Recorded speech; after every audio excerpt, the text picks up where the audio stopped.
Hey everyone, it's Rosalind and I'm back. I did say I would be back every week and I'm sticking to it right now. Keywords right now. Just wanted to cover this week working remotely. I think I had mentioned, I'm almost sure I mentioned that I would be covering how it is to work remotely. Um, I have just started in December a position where I am working 100% remote, and I wanted to share in that short amount of time what I've discovered about working remote full time. I worked, in my previous position because of the Pandoozy, fully remote for a little bit of time, and then afterward, I was doing a hybrid thing where I was in the office twice a week, and there are some pros and cons to definitely working remote, so I'm going to share that with you. So, do I believe working remote is a good idea? I surely do. My pros are freedom. I feel like being tied to a desk makes me unproductive. It's when I have the freedom to be me that I excel. And it's not being chained to a desk for optics. Some companies believe it's important to have employees at their desk 8 hours a day. It's a control thing. I'm telling you, it's a control thing. It has nothing to do with productivity because a lot of these companies, a lot of the people are more productive being home than being in an office. And they have minus the 2 hour to 4 hour commute. I'll tell you from personal experience, before this, I was commuting an hour and a half to work and almost 2 hours coming home and was tired and drained even into the next day. I don't have that now. I get up, I get enough sleep, I can eat in my house and don't have to spend money out in the street on bagels and coffee and lunch and commuting, and it is a definite better quality of life. It's important to me to have freedom, and working remotely and being able to live where I want is freedom for me. There are some people, and I'm going to go into this, where they will not be able to work remotely.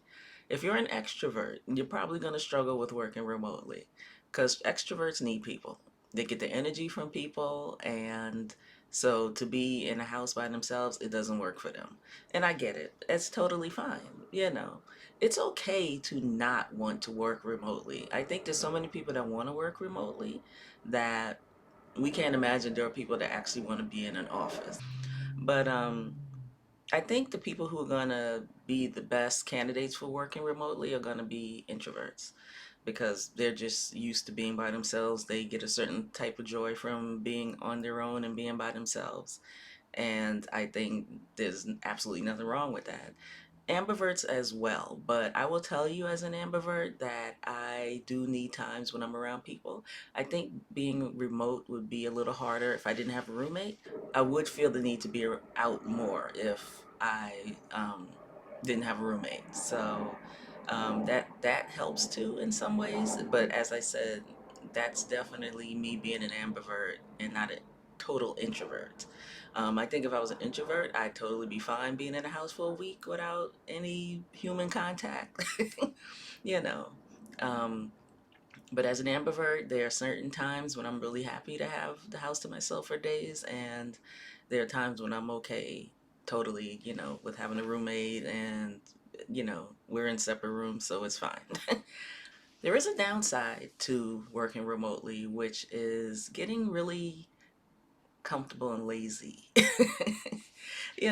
It's like at least when you're out, you have to commute, so you have to walk, which I would think. I mean, some people are probably in cars, so I'm thinking from a New York point of view, which I'm hoping that if you are somewhere else where you're commuting in a car, that you are getting some form of exercise anyway, because you do have that car to be able to get to places like a park or a gym or whatever, But I feel like being in the city, and now living in the suburbs, it's a little more challenging. And so I always have to think, okay, Raj, you need to be exercising almost every day. If not every day, you need to be moving around because you don't realize how little bit of calories you burn when you are sitting at your desk all day, because time just flies. You're working, you're not moving around, but it's like every hour I make sure I get up and I'm walking around, or I'll put my elliptical in the room and put it under my desk and I will use that, or I'll start an exercise video. It's like I need to make sure I'm always aware that I need to be moving around. Something that I didn't have to really think about when I was in the city because, commuting, I was always walking to the bus stop, walking from the train or the bus to the job, walking around lunchtime. So there was always time to get in a walk like that, you know.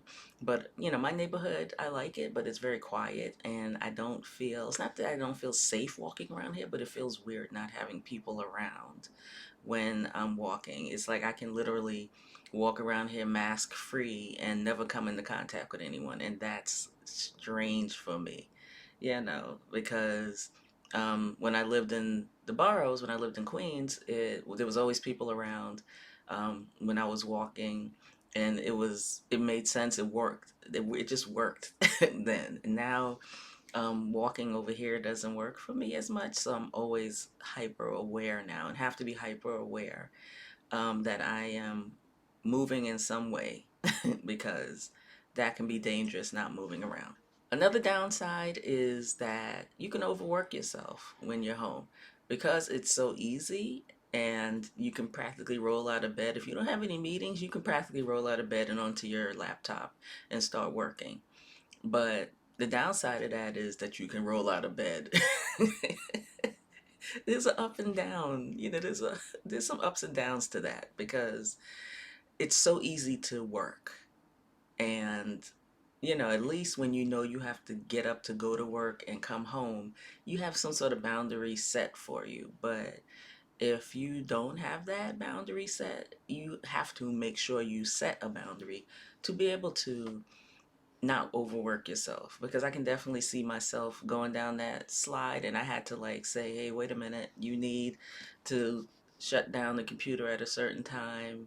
And although there are times when I know, like, because a lot of people in my job are on the West Coast, so I have those 3 hours. I'm 3 hours ahead of them. So in the morning, I have a little bit more time to get stuff done, so that if I do have to work a little bit later because something is needed and it's like 6 o'clock and there's a meeting at 5, I'm okay. It doesn't bother me because number one, I don't have a commute, and number two, I knew that I could get up a little later to compensate for working a little later and not think, oh, well, I still have a 2 hour commute when I finish a 6 o'clock meeting, So there's certain things you don't have to think about, but I always say make sure you have boundaries when you're working from home, because if you don't, and you don't set up lunch times and you don't set up focus time and you don't set up times to clock out, you'll you easily be working around the clock, and that's not good. So, I just wanted to put this video out there and just let people know the pros and cons of working remotely for me and how you can do this and succeed at it, depending on the type of person you are. I do think I want to do another video on this, which actually gives some ideas on places you can find remote jobs. I actually found a site where I bought the course to help me figure it out. And I really didn't need it that badly, but it had a lot of good stuff in there, especially for people who are not used to working remote but want to work remote. Um, but hopefully this information has helped you. And I hope you have a great day, and I will see you next week.